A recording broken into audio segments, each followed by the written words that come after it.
Hey and welcome to Neverwinter with Aragon. So right now you should be taking advantage of the current events, and we'll go over how and also go over some future events specifically linked to Module 25 with a potential release date. I'll give my estimate anyway. And yes, we will be getting a new battle pass. We'll cover a little bit more about that later. So first things first, you may notice that we have the event ×2 currency within Descent into Avernus. What this means is that you'll be able to go to the campaign, Descent into Avernus, unlock that and access the area Valenhas.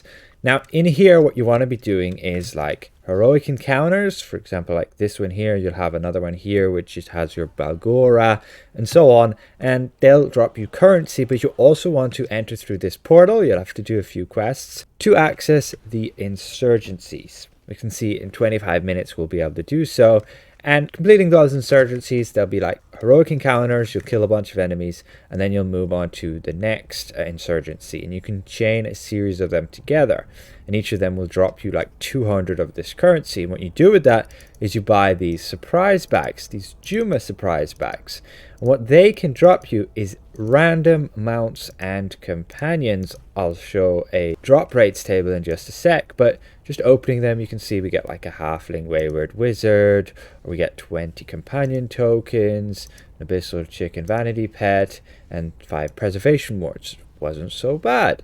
And all the rewards from here will pretty much be bound, at least with regards to the companions and the mounts, which are mainly what you're going for, and the drop rates are as such when I tested like just last year. I don't think anything has changed with regards to them. Getting what you want from here is extremely rare, but doable. Like, you grind a ton of these, it's possible, and you could end up getting like yourself a paranoid delusion, a honey badger, pseudo dragon, and so on. So next up, we have ×2 refining stones. What you want to do is unlock the next legacy campaign, Dreadring, and you want to go head there. And you can pick up like the quest that Sergeant Knox will give you every day to go to one of the lairs. But otherwise, what you want to do in the campaign is purchase the lair keys within the store. You want to spend those scripts and buy a bunch of these keys. So we'll just buy a few there. And you get those scripts by like questing in this zone. You'll get them through genie gifts, and also from in the skirmish, your Dread Legion.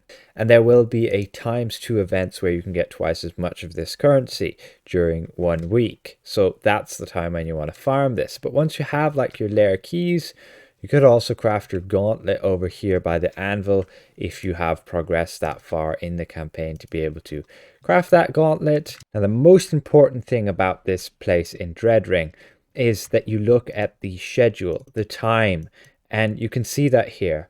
Right now we should have the weekend, which is Liberation. You should be able to see that under the minimap. Here it says Liberation. And what that means is that on the schedule we can go and we can complete a lair of our choice to obtain those greater or superior enchanting stones. That's the blue or purple ones, or I guess also the green ones. You mainly want the purple ones because, yeah, they sell for like 20,000 astral diamonds. Well, they've dropped down to like 19,000 now. The price will vary depending on when this event is active. When it is active, they'll drop down cheaper than when it's not active. So you can just kind of save them and kind of drip feed them into the market to make a bit more profit than just trying to sell them all as you get them. And the reason you do all this is again because of that ×2 refining stones event. You get twice as much of those enchanting stones as you would see from the schedule. Again, with that schedule, make sure you're doing it in the right place. For example, on Friday, you'll only get extra Vanguard scripts. You won't get those enchanting stones. So don't do it when it says Necromancy under the minimap.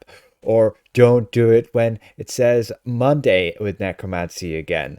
And if you're on Tuesday, Wednesday, and Thursday, make sure you're in the right layer. You're doing the right layer to get those enchanting stones. The weekend, it's any layer. So whatever you choose. You want to head to one of the lairs, whether that's here, the Phantasmal Fortress, or like the Death Forge, or over here, the Dread Spire, and then you go and make sure you have your key and you enter in.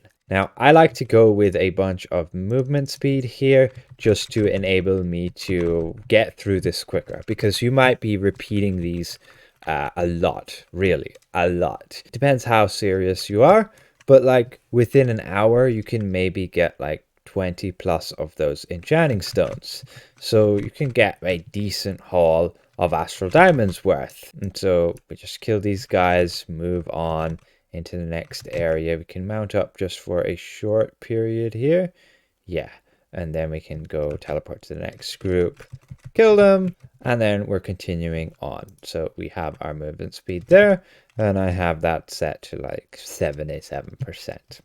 I can make a video of going over all the different movement speed sources, and I do plan on doing that again at some point. I've done it in the past. I know I did miss one or two, but I didn't think they were that important to like make a follow-up video. But otherwise, yeah, and then we can avoid that group of enemies. We can avoid the group that comes out from there, and just head up our stairs here, and we enter in the unfortunately unskippable cutscene. And then we have our phylactery, which we nearly just killed there. And then we have like these mini bosses, and then finish off the phylactery and those ads, and then you get your reward. So here is where you could get those enchanting stones. You can see we just got some green ones there, unfortunately. And if you do have the gauntlet, you can use it here like once per day, pretty much. We just got some sapphires, so not the most exciting stuff. But that is how you will be farming those red layers. And you will be able to get the blue enchanting stones, and you will be able to get those purple enchanting stones. And you'll need those for upgrading artifacts, upgrading artifact equipment, artifact weapons.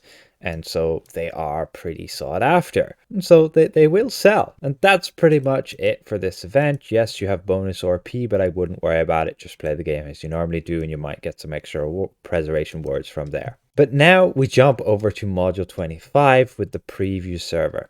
And we can see that upcoming, we have on the calendar the announcement of the next battle pass, which is going to be the Precipice of War. It's announced on March the 14th and actually launching on March the 28th. Now, if you remember back with the North Dark Divided Battle Pass, that began on November the 29th. And the actual module release date for the North Dark for module 24 was 3 weeks earlier on November the 8th. And so we can guess that at least in the month of March, we will be getting module 25. That has already been said, but I would say my best guess is going to be March the 14th.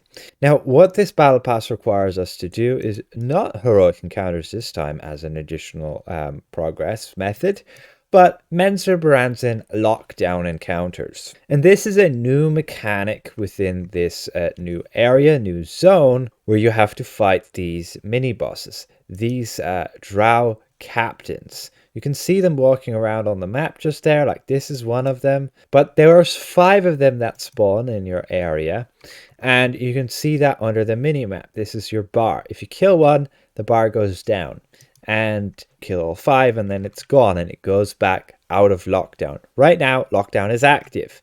All the Driders are active and want basically to defend the place or something. Anyway, the way you get lockdown activated is just by doing quests within the area, and then they will spawn after the certain amount of quests are done. And yeah, basically they don't want us doing good against the drow or something or other. Now these guys, you can solo them.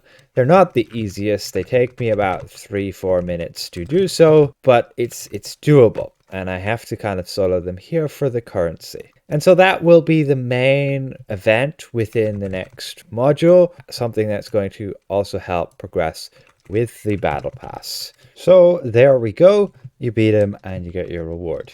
Now what's really interesting in this new zone, exactly like within Descent into Avernus, we're going to be having Juma 2.0. You'll be able to do your heroic encounters, you'll be able to do your quests. Unfortunately, there doesn't seem to be anything like insurgencies as of yet that will allow you to gain the currency of the campaign, which is going to be this stuff right here, the Drow Glyphs of Warding, and you can spend those on Juma 2.0.